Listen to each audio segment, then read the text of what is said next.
All right, welcome back to part two of the Sabercast Studio productions of this interview with Aenir. Uh, Thank you for tuning in again. We're just splitting this up to make it a little bit easier on my recording setup and on my conversion setup so that I'm not sitting here waiting for hours and hours and hours to convert files into other files and upload to YouTube. So thank you for being patient and waiting for this upload. It should be right after the first one. Enjoy, guys. I'm actually going through the HO stuff right now. I'm seeing some interesting ideas on how to kind of trust bust a little bit. But I think until we get to really see the TPE contract tiers in order, in actual function, we won't know whether or not they really work. But I think something's gonna have to give here at some point, honestly. Let's see. Arizona is disbanded as a franchise, and there's a dispersal draft, and a new franchise comes in and takes its place. Oh God, that'd be a very different thing. Yeah, I was saying, from being vaguely in power in other leagues, I was a GM. I was on the head office and a couple other things. Not like up there, but like a junior head office member, so I have like a little bit of an inkling of what's going on. I remember people always being worried, like, we don't want to overexpand too much because when you drop a team and have to redisperse that is quite possibly the worst thing a league could do in terms of member retention. Yeah, I'm hoping that three Ultimates in a row, one team possibly going 16-0 while another team possibly going 0-16 in a 6-team league doesn't hurt, or sorry, 8-team league doesn't hurt player retention. Because at the end of the day, that's what the league is about. We need people in the league to make the league happen, and if people don't want to be in the league, then the league doesn't happen. I mean, obviously, yeah. that's. I also notice that part of it seems, and this is sort of on player retention, but it's more like along the lines of like people coming in picking positions, like offensive linemen. I know we have a handful of really great ones, but the numbers for people joining aren't as high as they should be. Right. But let's be honest. Who wants to be an offensive lineman? Nobody. I mean, and at least, a lot of people. Some people do. Yeah, some people do. But a lot of people don't want to be defensive linemen either. Because, right. Yes, you get the sacks, but for the most part, you're just tying things up so the people behind you can make the play. Right. Not always. I am aware, Tuck's on pace for something fucking ridiculous like 45 sacks. I don't know if the numbers have changed. Bjornsson has, second place, but and not even close. Yeah, Tuck's like going to break the NFL sack record in 3 years. Like for careers. Yeah. But, one thing I was thinking about is, like, I remember originally in season 1, the offensive bots were the lowest stat in each of the archetypes, so, whatever. Right. I think what you could have done, or one thing you could do is either, if you wanted extra people, is only allow offensive linemen to be tackles, and only allow defensive ends, so you have bots on bots at all times. Interesting. You couldn't play defensive end at tackle, so you couldn't do shenanigans like that. Right. And like I said, this is just me spitballing it and throwing some ideas out there. I've seen some interesting ones out there, too, like allowing you to, if you're an offensive lineman, you pick guard or tackle, and you play both. So you have a duplicate player on either side? I'm not even thinking about that. Just you play, end, defensive end, or offensive tackle. So then instead of having to have 5 offensive linemen per team and 4 defensive linemen per team, or 3 if you play a 3-4. Right. You'd have, 2 and 2, which is a lot easier to do numbers-wise. Right. You still have offensive line position for the people who want to play it. You still have defensive line position for people who play it. And for people who are worried that, oh, what about the bots? Well, as part of your team cap, buy an upgrade pack for them. Like you would, like a player would, you buy an upgrade pack. Like, all bot offensive linemen. We're paying this much money to give them all plus 10 strength as like part of a training camp or something. So they would also progress, granted at a slower pace. Your star players are still going to dominate. Your active players are still going to do good, but they're not going to sit there. You're not going to sit there and feast on bot players like we did season 1. Season 1 was, enjoyable as a new league, but the quality of play was atrocious. I think the interesting thing about this league is that it is designed to operate. Right now we have, realistically 14 teams. We have the DSFL and the NSFL, but realistically that's 14 teams. That 14 times 22 is what? 200 something active players you need? Like, that's a lot. That's a lot of players. 308 players if you go 22 per at 14. Yeah, and actually, you know what? Add 14 more to that because you need kickers. 322. Yeah, so 322 players. Are there 322 active members in this league even at all? No. I didn't think so. And that's not including different types of sets where you're running 2 tight end sets or where you're running 4 wide receivers. You know what I mean? Yeah. That's I said what again? I said 322? Yeah. Minus so if we just take off the middle guys, so let's subtract 5 from each team. Right. So take 70 off. 252. That's much more doable. That's if you take out O-line, 3 O-linemen and 2 D-linemen. And the tackles, yeah. Yeah. Yeah, so it's not a perfect thing, but it's the problem is the Sim League is not as big as it needs to be to function the way it's ideally would function. Now, hopefully through recruiting and word of mouth and whatever, we can get more and more players, and hopefully they'll stay active, and even semi-active would be nice. Even if you just did the point tasks, like you wrote no media the activity, ever, but the if you activity do the activity check, tasks. and honestly, if you just did the activity check and the pick'ems, you could knock those out super quick, and that gets you what? That can net you at most 10 TPE a week. Yeah, that's not bad. Not at all. That's about. And I want to say each team has probably a couple players that do just that. Right, and you know what? 60 TPE is about average for the league in terms of TPE gains per season. Yeah, that puts you at 110 after your first season, and then 170, and then 230 after your third. That puts you kind of right in the middle of the league in terms of TPE after 3 seasons. It's not great, but if you show up and do that's before you get the training camp and the rookie camp and whatever, and that's, if you were to do that and then Ultimus, you'd be sitting at almost 70 or 80 TPE a year. And hey, 80 TPE a year puts you at 130 the first year, 210 the second, 290 after the third. You're at almost 300 TPE. Yeah. That's pretty good. Very much so. You're not going to catch the guys. You're not going to catch the Jay Tucks or bosses or something, but let's be honest. Who really is? I've done almost everything, and I'm still, however much behind. Right. If you think about it in the way the NFL is, not every team has a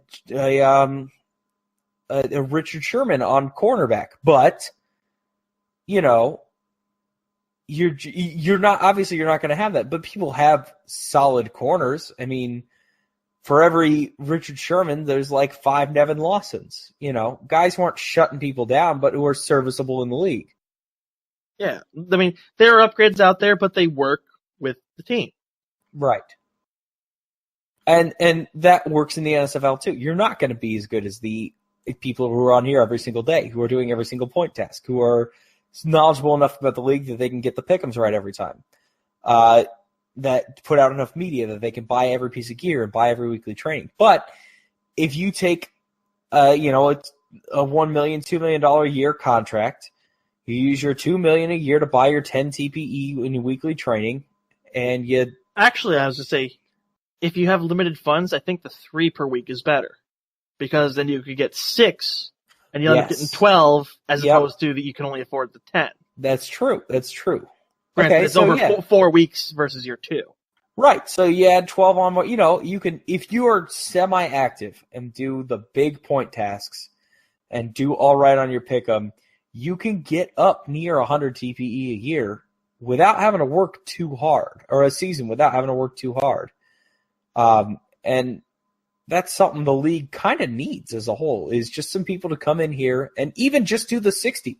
You get you're almost 60, you're 50 to 60 from your pick'ems, your activity checks, and that's it. I mean, just pick'ems, activity checks. I mean, as important to the teams that a Jace Tuck is or a Boss is, your league is not going to run on those guys. Yes, they're going to have jobs, but there's only so much they can do. If the league is run by the guys who are getting the 60 TPE a season, who keep coming back because they're interested, even if they're not necessarily doing all their points tasks. Honestly, if every team could fill their O-line, the spots they're missing that they're filling with inactives, with a semi-active who's getting 50 TPE a season, after 2 or 3 seasons, they'll be better than the inactives. Yeah. Easy. And you know what? They can do that, and then they can take it a step further and, sign into extensions, offer them a little bit more money to stay with the team. They get a couple more extra weekly trainings. That $2 million becomes $3 million a year. That $3 million a year gets them, 15 weekly trainings? No, I'm wrong. I'm back. However many Six. Points, They get 18 TPE instead of 12 TPE. Yeah. Hey, that's 6 more a year you can get for free. And then you keep doing better. You just keep signing yourself to a 1-year deal. Ask for a little bit more. $500,000 more every year, and work on it. You take the long-term deal up front to make sure you're going to like it, and then bang, you start getting stuff paid for, and eventually, if you get high enough, the team can hold on to you. You'll have 600 TPE after, 7 or 8 seasons. You'll be hitting your prime there. A team will pay good money for you to stay on the team and be there for a couple of years before you're into regression, and bang, you got stuff paid for. You're having fun. You're doing well. You're helping out your team. You might be winning some stuff. Yeah, that's one thing I would love to see. Is you have your MVPs and everything. Everyone, let's be honest, for the most part, it's a 1 or 2 horse race in any given season for MVP. Thus far. I would love to see, for lack of a better term, most mediocre player, and that sounds so bad, but I mean, the player who doesn't have a job, the player who doesn't, who's doing just their 60 per year. Yeah. But, throw them some recognition, because I know sometimes I know when I first started, I wasn't the most active because I didn't know how to be the most active. Granted, it was a different style league, but you sit there and everyone's like, oh, it's this easy. You do this, and this. And my eyes just glaze over because I've got no fucking clue what they're talking about. Hey, you could even do something like, give recognition or give a little bit of a bonus to, rookies who complete all of their activity checks for their first season. Yeah, something like that. I mean, it's not that bad. I'd love to see something like that, an award for the less heralded members of the league. Sure. Just, what is it? They call it what was his name? The Gabriel Tenzini or whatever. No, not Gabriel Tenzini. Who was the guy that retired, joined the league in season 1 and retired a day after and was the first retiree in the league? Oh, that was the Memorial game, right? No, that was for Jay Barely, who went and disappeared. Right. I don't remember what the award is for the guy who just joined and left. I'm not gonna lie, I don't really look at the awards all that often. their Ezekiel Bishop. Oh, there it is. Ezekiel Bishop Award or something like that. Just, have it there. I think he ended up just changing positions too or something, but it was funny. He has not. He was last seen August 15th. Oh, maybe not. Never mind.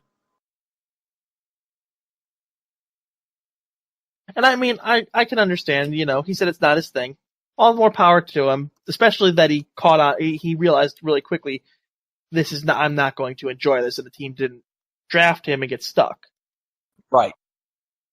That was smart. Yeah, it's nice to see that as opposed to like sometimes you'll have players who just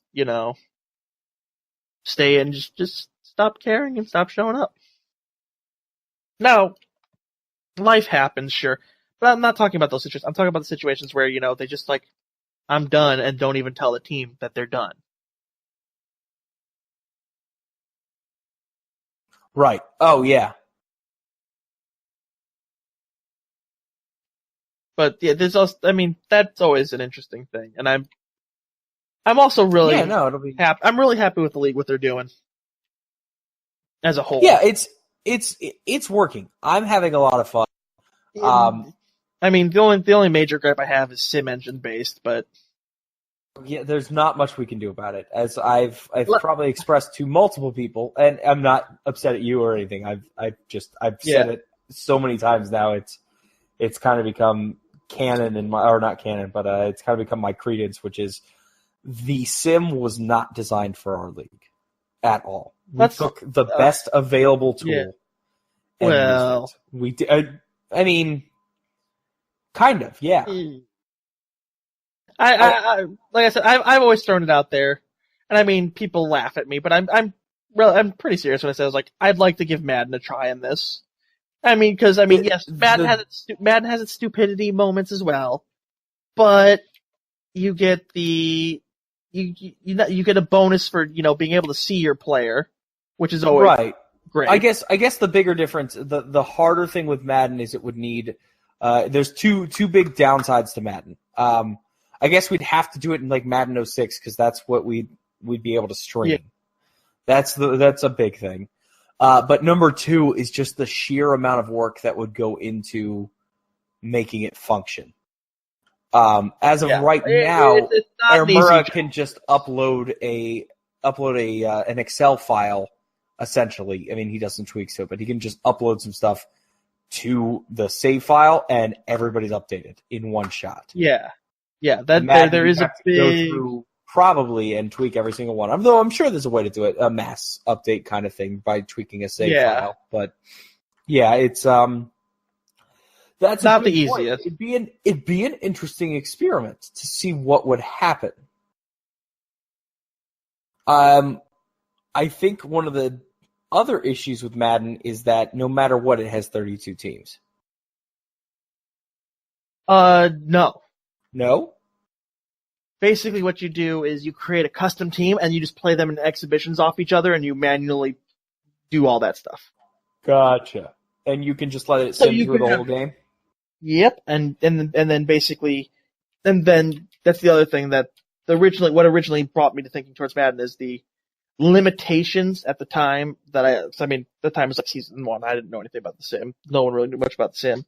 Was that, you're stuck with this many teams, you're stuck in this many games. Whereas if you do it, just playing exhibitions, you can make your schedule any amount. You can make, bye weeks. You can make it at a neutral location, etc. You're not necessarily playing that because I'm playing somewhere else. Plus, it being Madden, home field advantage is not as a huge thing as it is in this one. Right. I think the other thing is you don't really get as much control of your playbook, or you get too much control. There's an advantage there. If I remember correctly, not so much from this is from my GM League experience, which ran on Madden. Right. Cap League, I didn't know too much, but I believe the playbooks, or what you did was you picked your team playbook, offense and defense. You picked your pass-run ratio, and then you picked the final one, if I remember correctly, was you chose your number 1 halfback, number 2 halfback, your carry split. Gotcha. That's basically what this sim does. You get a little bit more nitty gritty on, like, third and long and stuff. Madden had a little bit different in that it was like, if I ran Colts offense cover 2, that'd be different than Bears cover 2, because your offense, the team you picked offensively, like the playbooks affected each other. Right. So a Rams cover 2, Colts cover 2, or Colts base 4-3 were all different from each other. Right.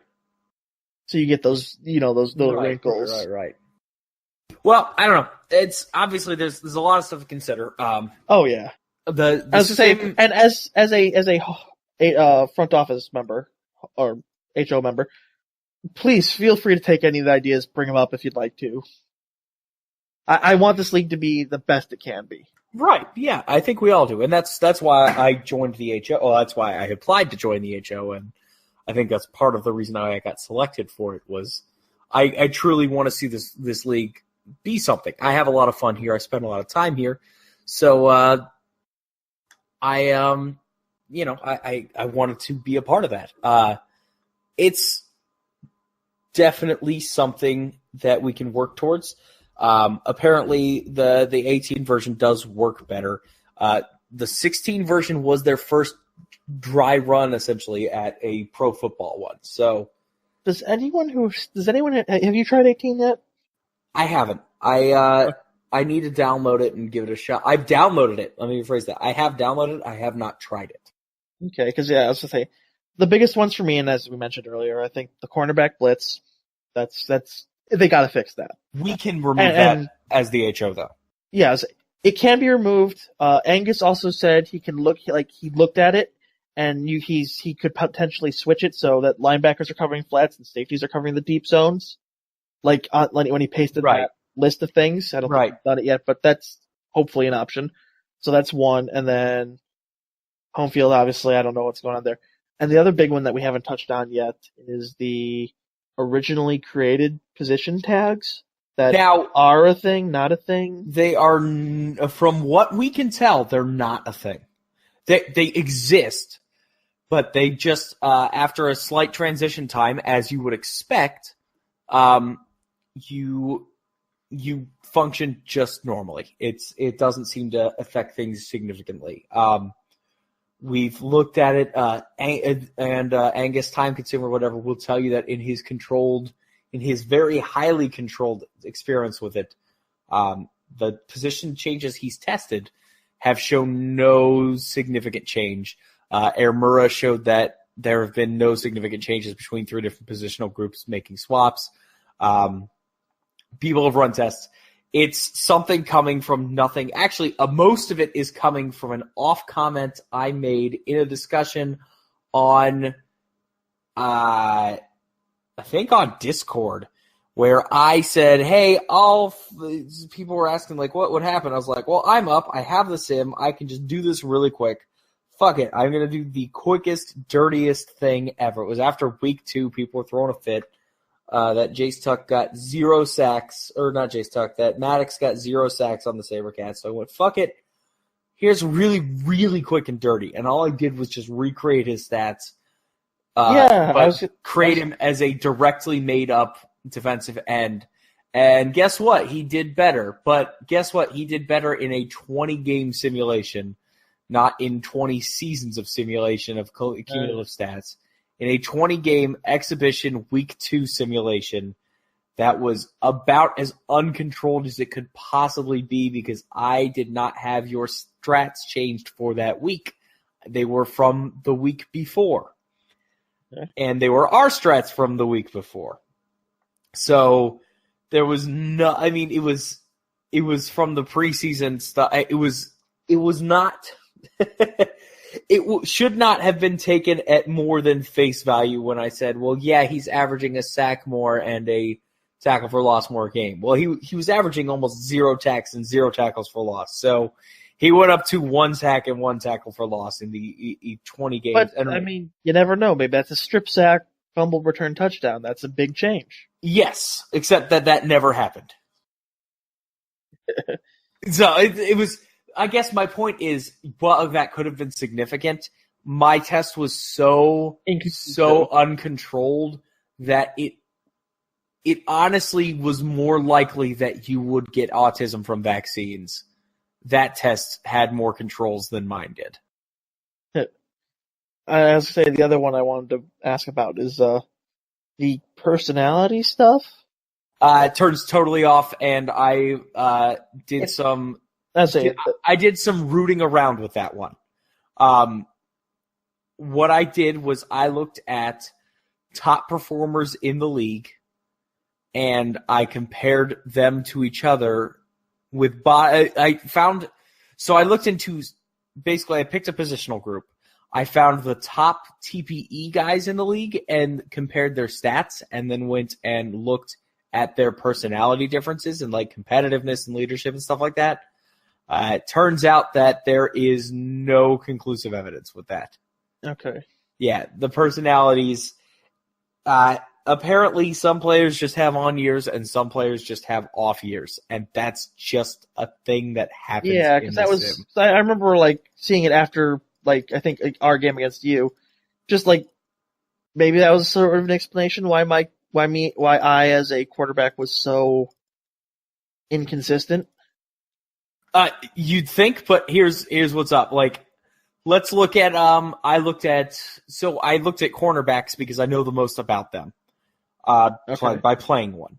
So I compared 3 corners from last season. I compared myself. I compared Isaiah Rashad, who has had at the time a little over half as much TPE as me, and I compared. I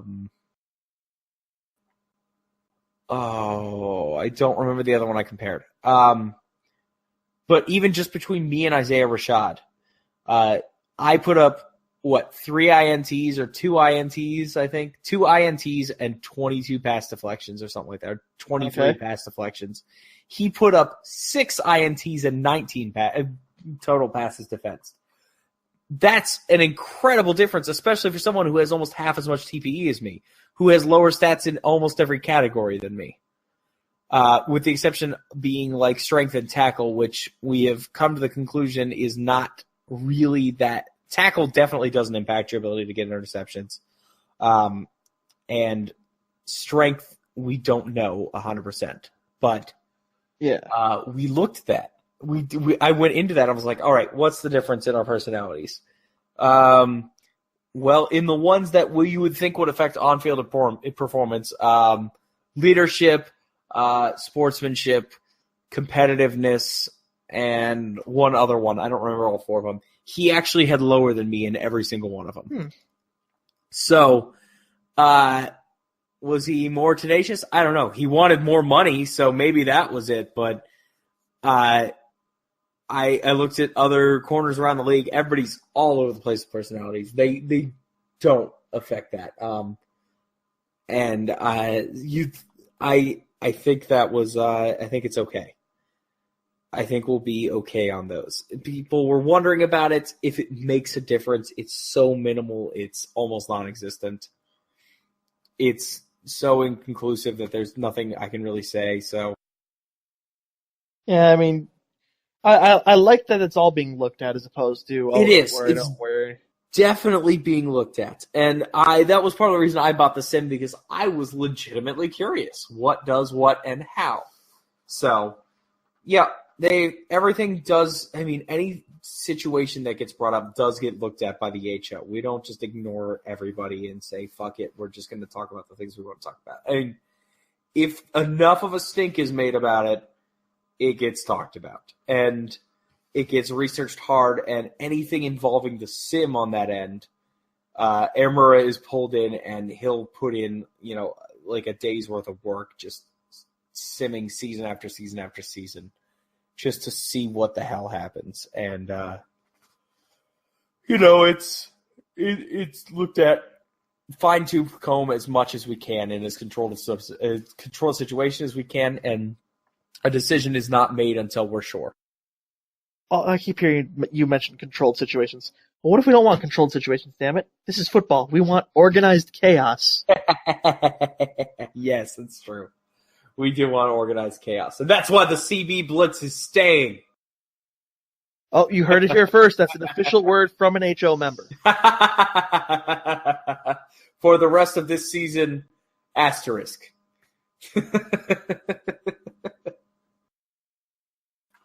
I mean, for right now, it's obviously staying. You haven't seen anything from the HO saying anything different. It's still being talked about. I think we're pretty split on it, honestly, right now. I know about half the members have come out totally against it. A couple have come out kind of in favor of it.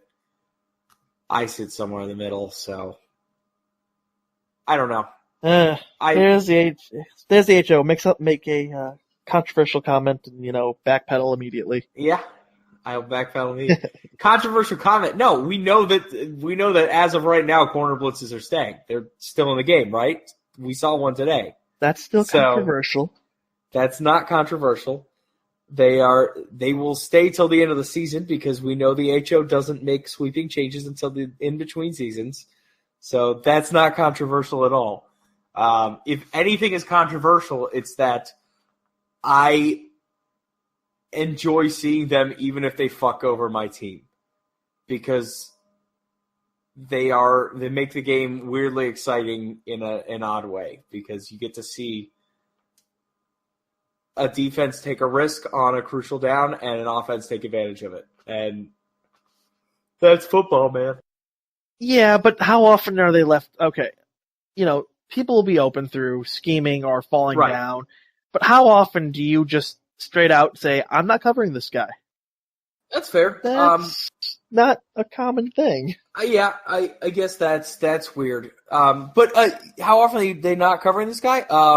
I think the Giants ran it 3 times with Eli Apple against whoever they were playing the other night. But they also, the safeties were covering, not the linebackers. So, I know. It wasn't like hey.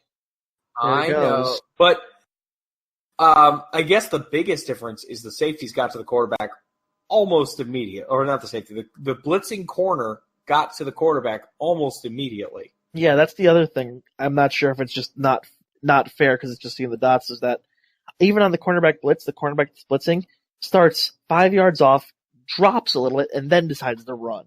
Yeah, normally you won't see a corner blitz unless they're press coverage and going immediately, kind of, or on the interior. Yeah, you don't have a delayed cornerback blitz. That's just and you're not cornerback blitzing with your outside guy covering their number one receiver. That's not happening. Well, here it is, but yes, I know here it is, and that's the issue with it is it's not run properly. I have no problem with it existing if it was run properly, but it's not, and that's. I think most of us would be in that boat. I think part of the other problem we have is that the dots do not represent what happened in the sim all the time. Yeah. We're seeing a very simplified version of it, and it's trying to make it work. Like, we don't know exactly all the details on that, and that's part of the other issue is just we just don't fucking know. But the good news is we are, like I said, we are talking about we're doing what we can. You know what? Honestly, if we're talking about plays that should or shouldn't exist, I say it in the stream every time. Hail Marys don't exist in this sim. Let's be honest. The way the sim handles a lot of things, I don't know if it could handle that. That's fair, but we don't see guys running more than 10 or 15 yards down the field, and I know for a fact that 20-yard out go routes exist all the time. You know what I mean? Like, yeah. For whatever reason, the receivers, now maybe that was their go route. I don't know, and that we're seeing like a weird modified version of it. But there's that. But I also think they, when you see a quarterback under pressure, he's scrambling in the backfield. He's been back there for 10 seconds, 20 seconds, whatever he is, and his receivers just go out 15 yards and stop. Yeah, there's no breaking off the route to try to do that. They don't break off the route to try to improvise. And they don't just go. You never see one just start going up the field and keep going. Yeah. You just see him stop. Let's be honest. It doesn't matter because, you throw it 99 yards in the air and he's been burnt for 50 yards. Before he runs that 1 yard, that defensive back's catching him. Just because. Right. That's why, excluding that 170-yard pass, what's the more often the longer passes are 30 yards, maybe 45 here and there? Right. Somewhere in that area as their longest. Right. Yeah, I see what you're saying. Like, they catch it and the guy's burnt and he's burnt by 10 yards. Most of the time in the NFL, that's a touchdown. Unless the safety catches him. Like, if you're burnt deep, you're gone. That receiver is gone.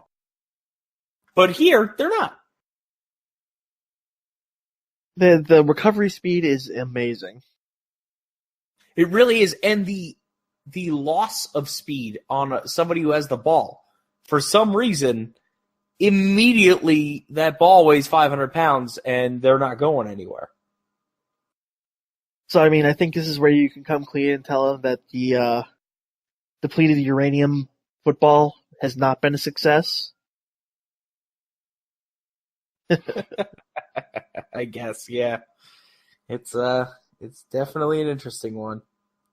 Which I like I said, I want this league to do the best. That's why I'm just like, it irritates me so much when and I know you're working on it, but we see this and I see this and I'm just like, it's still enjoyable, but it's tempered by the fact of what stupid fucking thing happened now that we're gonna get fucked over on. Right, I know, and it's happened to every team, and that's the thing is every team gets fucked over. It hasn't happened to every team. Okay, the Outlaws have not been fucked over that hard. I think the difference though is the Outlaws get fucked over, but it doesn't matter because their defense is so goddamn rock solid that who cares? they're ahead by so much they can give up a long touchdown. Yeah. Yeah, they're such a good team, and it irritates the hell out of me. Yeah. At some point someone's going to challenge them, and then, yay, we get some parity, but until that day, Yeah, I know. Well, man, we've been talking for almost an hour and a half, if not more, I think. Hey, is that your longest one yet? It's definitely up there. So I don't know if people will have made it to this point. Hopefully you will. Guys, I want to thank you for tuning in again, listening to me shoot the shit here with Aenir. Aenir, I want to thank you for coming on to the podcast. Thanks for having me. Time. Fun time. It's always. I'd love to do this again. Yeah, it's a good time. I definitely had a much more we'll call it constructive talk than I had with your brother, who I think was holding a bunch of resent that I had interviewed almost everybody else in the world except for him. Well, let's be honest. I've only been waiting at this one for like 2.5 weeks or something like that. That's true. Well, the first time you screwed it up. And no comment. Left me hanging. And then the last time we just had to keep pushing it back because I feel like every time we got on to do it, something else popped up. And it was the weirdest, like, the first time we were going to do it, like, it was like, all right, we're going to do it. And then I ended up having to go out of town on the drop of a dime. I was going to go up the next day. And that was like, all right, well, we'll get it next week. And then, like, the next week was like, oh shit, something big happened in HO, and it's like, all right, we'll get it next. Or no, I remember now. We rescheduled the first time, and it was it doesn't matter. Something always happened, and we were gonna do it last night or 2 nights ago, and the Berserk Cap thing happened, and it was like, oh my god, why shenanigans? Maybe it was last night the Berserk. It doesn't matter, but yeah. So finally, you got on. Finally, we've had this. Thank you for coming on. Thank you for keeping me entertained here and keep me up past my bedtime to get this shit. I don't have work tomorrow, so it's you shouldn't have a bedtime. No, I just have to get up and clean tomorrow a bunch. Like, Oh, that's who all I'm needs doing that? Spend some of your NSFL Yeah. money. Hire a maid. Right? Yeah, I wish I could do that. But it's been fun. Hopefully somebody out there got something out of this. I don't know what's going to be released first, either this or the Ballerstorm interview. I think the Ballerstorm one is next just because it needs to get out there. These two will probably be released tomorrow or today or whatever. It's Saturday. So Saturday or Sunday, look forward to this that you've already listened to. So back into my spiel. Thank you for watching. Thank you to Aenir for joining me. Thank you to all of you for being a continued support of this. Hopefully you've enjoyed it. Hopefully you've enjoyed the play-by-play that's been going on. That is Aenir's baby. We didn't even talk about that. Oh, man. Do you want to do a quick 5 minutes on that? You know what? Let's just bring you back in and we can talk about it a little bit more on another podcast. Okay. We've been going for, like I said, we've been going for an hour and a half. So, yeah, at this point in time, I'm fine with we just keep going, and then because I mean, what is it? The longer you go, the more you get paid, isn't it? No, you're capped at an hour. Aw. Yeah. So we'll talk about play-by-play after. We can get a little bit more in. We can go into that in depth and how that came about and all that kind of stuff. So guys, we're on YouTube now. So obviously, finger blast that like button. Tongue obliterate that subscribe button. But don't subscribe to me, please. Don't. I mean, you can. I don't know. If you subscribe, I'll send you a Hot Pocket. Subscribe to me if you would like a Hot Pocket. Comment in the web zone below if you would like a pizza roll. And those will be to you eventually. Anybody who likes, comments, and subscribes, all three, will be entered in the chance to win an all-expenses paid trip to shit-talk me in my apartment. Again, you will have the chance to win. You probably won't. You could have done something so much better with that. You know, you could have said they're entered to win.